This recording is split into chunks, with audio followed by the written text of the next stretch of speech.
پیارے دوستو، Bermuda triangle امریکی ریاست فلوریڈا کے قریب واقع وہ سمندری علاقہ ہے جس کے بارے میں صدیوں سے کہانیاں مشہور ہیں کہ یہ دنیا کی پر اسرار ترین جگہ ہے۔ یہاں سینکڑوں کی تعداد میں بحری جہاز غائب ہو چکے ہیں۔ درجنوں لوگوں نے اس علاقے کے متعلق اپنے ذاتی تجربات بیان کرتے ہوئے بتایا ہے کہ یہاں جاتے ہی بحری جہازوں کی سمت معلوم کرنے والے آلات کام کرنا چھوڑ دیتے ہیں، جبکہ پائلٹس کا کہنا ہے کہ انہیں عجیب و غریب روشنیاں دکھائی دیتی ہیں۔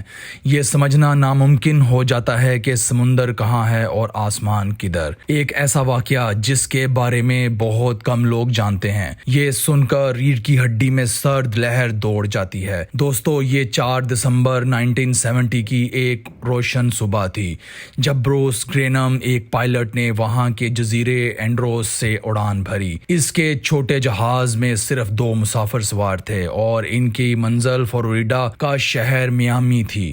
یہ ایک معمول کی پرواز تھی جس پر بروس اس سے پہلے درجنوں بار جا چکا تھا، لیکن اس بار جب طیارہ 1000 فٹ کی بلندی پر پہنچا تو طیارے کے سامنے ایک چھوٹا سا سیاہ بادل آ گیا جو دیکھتے ہی دیکھتے اپنا حجم بڑھانے لگا، لہٰذا بروس کو مجبوراً اس بادل کے اندر سے گزرنا پڑا۔ جب طیارہ 11510 فٹ کی بلندی پر پہنچا تو پائلٹ کے سامنے ایک اور پر اسرار سیاہ بادل آ گیا۔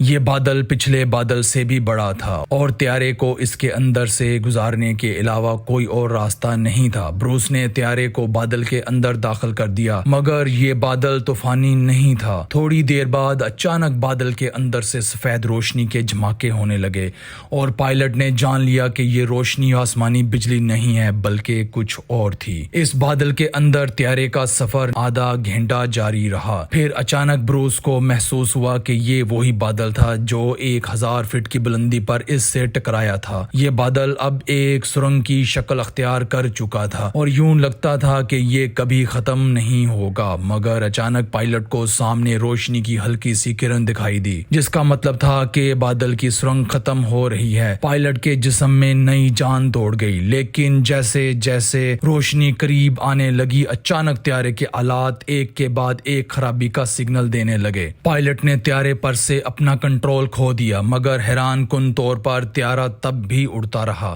جب اس واقعے کے بعد بروس سے ساری صورتحال پوچھی گئی تو بروس کا کہنا تھا کہ ایک وقت ایسا لگ رہا تھا جیسے طیارے کو کوئی اور قوت چلا رہی ہو یا آسمان میں کوئی کرنٹ ہو جس کے باعث طیارہ خود بخود اڑ رہا ہو۔ بالآخر بادل کی سرنگ سے نکل آیا اور طیارے کے آلات ایسے کام کرنے لگے جیسے ان میں کوئی خرابی ہوئی ہی نہیں تھی۔ بادل سے نکلنے کے بعد بھی طیارہ کچھ منٹ مزید گہری سفید دھند میں سفر کرتا رہا۔ اس دوران بروس نے گراؤنڈ کنٹرول سے رابطہ کیا اور کہا کہ وہ اس کی موجودہ لوکیشن بتائیں۔ گراؤنڈ کنٹرول نے جواب دیا کہ طیارہ ریڈار پر دکھائی نہیں دے رہا، جس سے وہ مزید پریشان ہو گیا۔ پھر اچانک گہری دھند ختم ہو گئی اور بروس نے دیکھا کہ وہ ایگزیکٹ میامی یعنی اپنی منزل کے اوپر تھا۔ یہ فاصلہ 217 میل تھا جسے 1 گھنٹے 15 منٹ میں طے کیا جانا تھا، لیکن طیارے کو اپنا سفر شروع کیے 47 منٹ ہی گزرے تھے اور طیارہ بحفاظت میامی ایئرپورٹ پر لینڈ کر گیا۔ لینڈ کرتے ہی بروس نے طیارے کا فیول چیک کیا تو وہ اتنا خرچ نہیں ہوا تھا جتنا طے شدہ فاصلے کے مطابق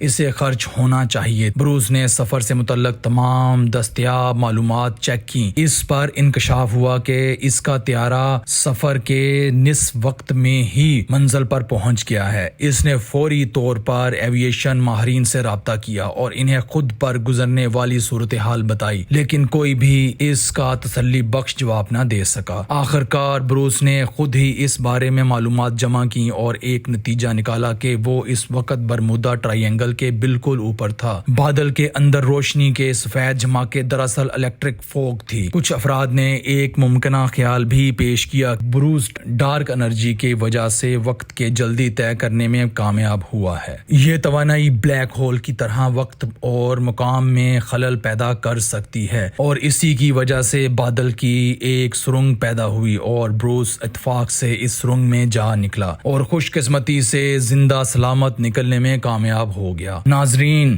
کچھ ماہرین کے مطابق اس نوعیت کے بادل عام ہیں اور اکثر پائلٹس کو ان کا سامنا کرنا پڑتا ہے۔ اس کی وضاحت کوئی نہیں دے سکا کہ بروس نے اپنا سفر آدھے ٹائم میں نے کیسے پار کیا؟ بروس گرینم کی یہ فلائٹ آج بھی ایک راز ہے جو کہ حل طلب ہے۔ پیارے ساتھیوں، اس واقعے کو اتنی شہرت اس وجہ سے ملی کیونکہ اس جگہ کے بارے میں کہا جاتا ہے کہ یہاں 50 سے زائد بحری جہاز اور 20 طیارے بھی غائب ہو چکے ہیں جن کا آج تک ملبہ یا سراغ نہیں مل سکا۔ یہ تھی ہماری آج کی ویڈیو۔ دوستو، آپ لوگوں کی رائے ہمارے لیے بہت ہی اہم ہوگی، کمنٹ کیجئے۔ شکریہ۔